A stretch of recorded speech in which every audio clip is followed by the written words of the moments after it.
We have already introduced how to filter a list in the previous video, but there is actually another method to filter our data, which is called slicer. So let's still use this table as an example to illustrate how to use slicer in Excel. So first, select the whole table, go to the Insert tab, click on this table icon. Make sure this box, My table has headers, is checked. Hit OK. And now we are still selecting the whole table.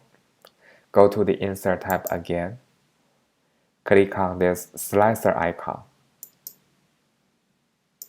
And then just select different filtering options that we want. In this case, I'll just select the letter 2. Hit OK.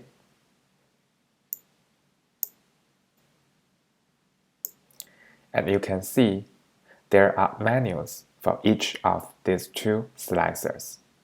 And now we can just select those that we want, and it can filter that out from the table.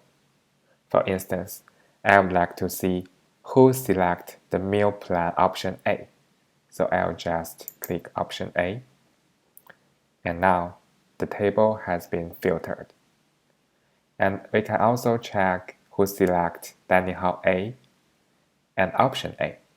So I just click here, dining hall A, and it shows the students who choose the meal plan A and prefer to go to dining hall A.